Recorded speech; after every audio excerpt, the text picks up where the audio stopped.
Hey you, are you wasting your time on social media again? Your brothers and sisters in Islam Net from Norway are establishing a masjid, a dawah center. Establishing a masjid to convey the message of Islam is one of the best deeds a Muslim can do. There's a huge need for it in Norway. You know this and I know this. So that makes the reward even greater. So give generously and Allah Azza wa Jal will give you even more.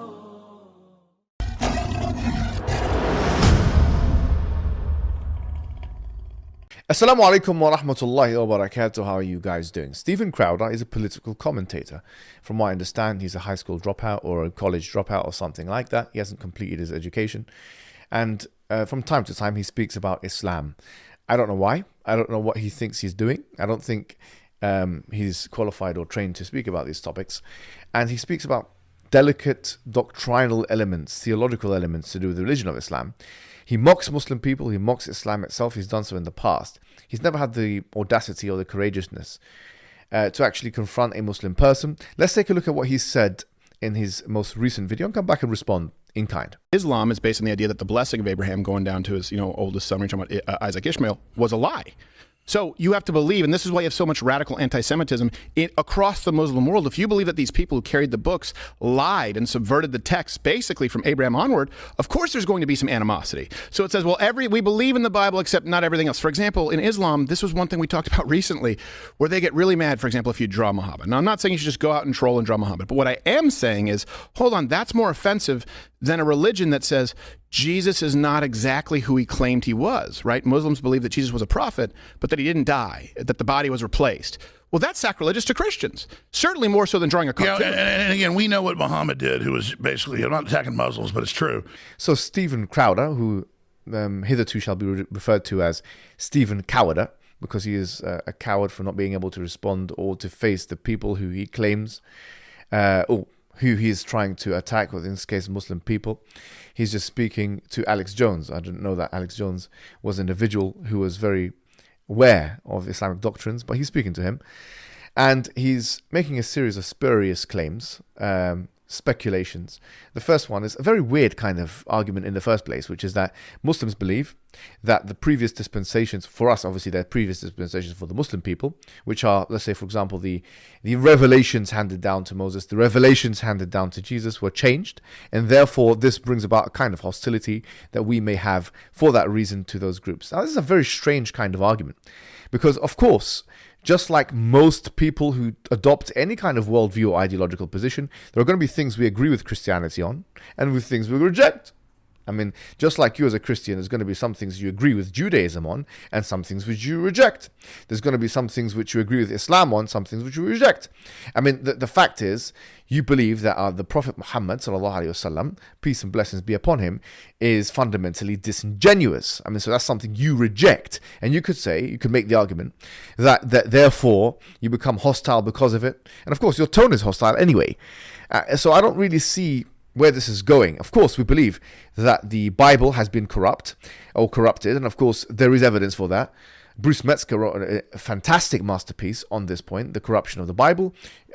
Even Christian scholarship has moved almost completely in that direction.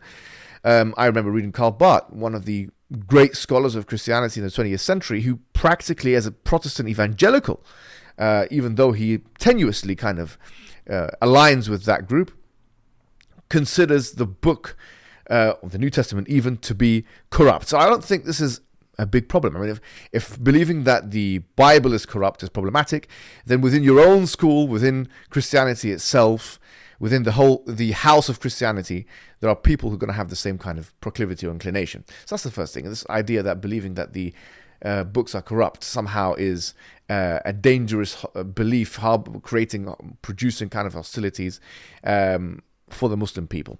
The second thing is, you mentioned about, drawing Muhammad, you kind of glossed over that, sallallahu alaihi wasallam. You didn't make an argument there, kind of wanted to just mention it for some reason. And then mention, we believe as the Muslim people, that Jesus Christ is not, as you say, who he says he was. Who he says he was according to you. Of course, we have different sources. We don't believe that the sources that you have are fully reliable. And we don't say that he says that he was God. In fact, you'll seldomly or scarcely find anything except for the the Gospel of John and the writers of the Gospel of John, especially the Synoptic Bible or the Synoptic New Testament, you will not find this emphasized at all, the divinity of Jesus Christ. As Christians, 𝙤𝙤𝙪𝙞𝙢 even says that John, the Gospel of John, has a quote-unquote high Christology. And of course, that's something which is, once again, understood in the scholarly world of Christianity. What I'm saying here is, Jesus Christ saying that he's God himself doesn't appear to be really in the Bible in very clear terms. Him saying that I am God of worship, it doesn't clear to be in the Bible.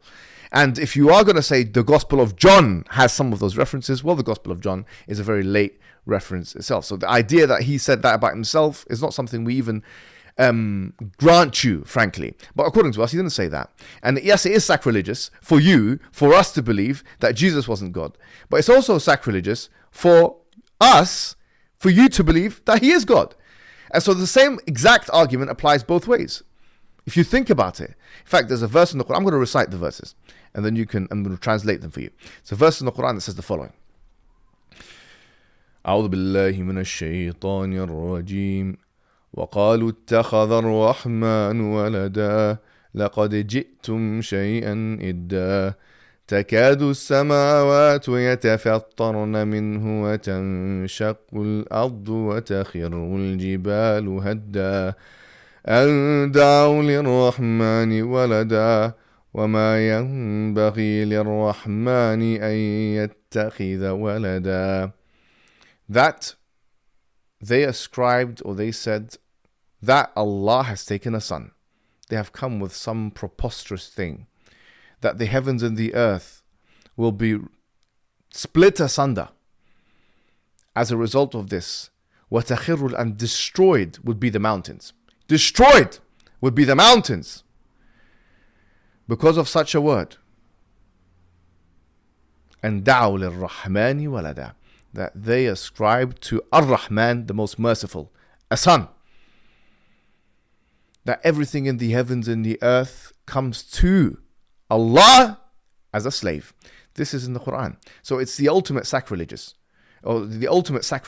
to say that Jesus is God or the Son of God for the Muslim people. But of course, despite that, or notwithstanding that fact, Muslim people are tolerant of Christians. We don't force that upon them, Islam upon them. As in the Qur'an it says, لا إكراه في الدين, there is no compulsion in religion. Chapter 2, verse 256.